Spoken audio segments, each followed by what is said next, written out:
Hey everyone, this is Jazzama, and this is Jazzama's point of view. Previously, the real Jazz. And this is where we talk about everything entertainment. Now, let's start off with something great.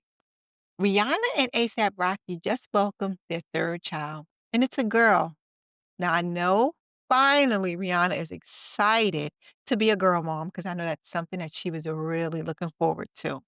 And if I'm correct, the name that's floating around is Rocky, or that's just me being fancy if it's not Rocky. So it just depends on how you say it. But this is a great moment for them. Just big congratulations to them. And since we're talking about rock, Nas just secured his casino bid just a couple weeks after Jay-Z.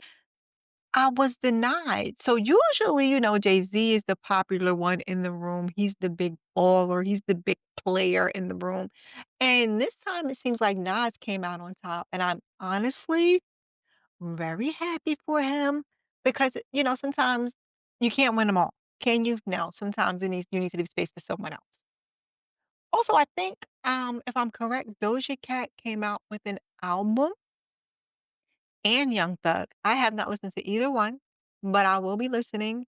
So I'll come back with my take next week. Also, speaking of albums and artists, so Cardi B dropped her album last week and it has already broke records already. And I kid you not, the album is a listen straight through. My first listen, I actually listened to it 3 times because I was on my way to physical therapy. So I was able to play it 3 times straight through, no skips. Really great album.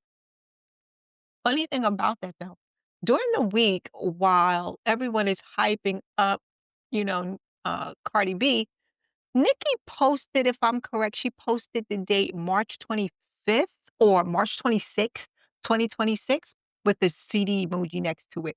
And the fans are convinced that she's talking about a new album. Now, I love Nicki, but the timing feels a little dig. It's like dropping a hit right after Cardi's big release, it kinda gives me deja vu to, like, how Kim treated her. Like, how it was like Kim kinda really wasn't feeling Nicki.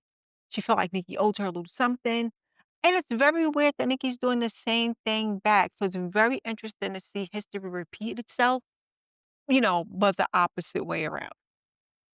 Now on a serious note, Metro Boomin, he has, been cleared for a civil sexual assault case.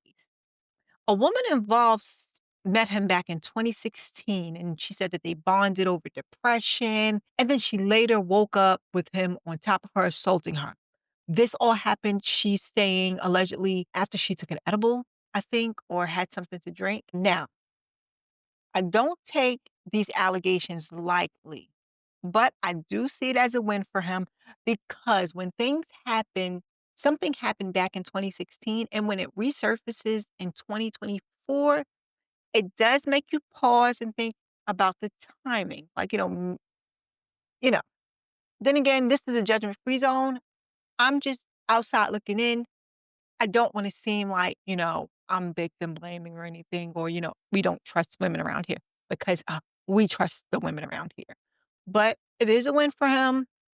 Her lawyer is saying she's positive that, with an appeal, the verdict will be overturned, so we will see in the future. Now, do you guys watch reality TV? Because I used to be a huge, huge, huge Love and Hip Hop fan when it first came out. I watched it for years. But I find myself now watching, like, the relationship ones, but it's one that when it first came out, I was really into it. I stopped watching, and now I'm back on it. Is Ready to Love with Nephew Tommy. Now, the first season was amazing. Side note, I think those shows do very well the first 2 seasons or so, but once people know what the show is about, the next batch of people you get are always gonna be just completely unhinged, off their freaking rocker or something, like, or they're on there for just 'cause. No real, they're not really looking for love. Excuse me. So, Ready to Love, I just jumped on it right in the middle. So, I don't even know what happened before, what happened I'm, like, right in the middle.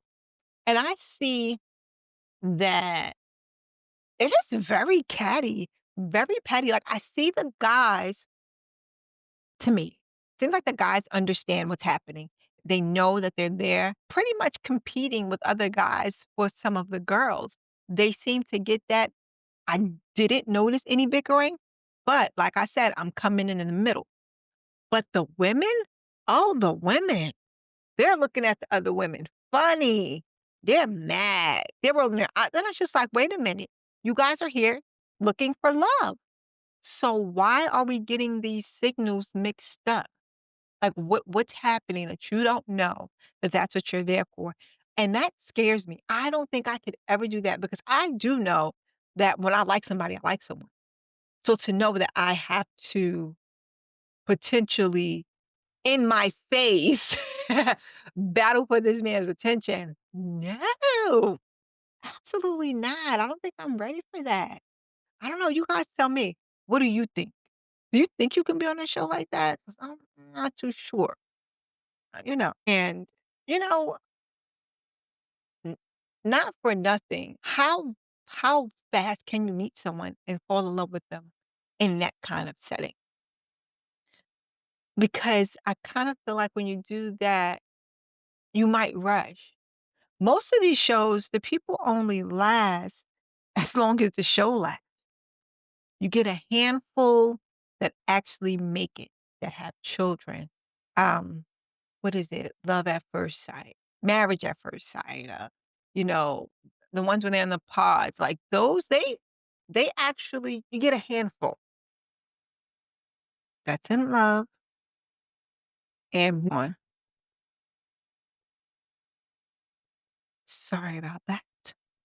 So, that's it for right now. I'll be back with more to chat. This is Jazz's point of view, and honestly, this is where if we can't say it twice, we don't say it once. We stand on everything we say.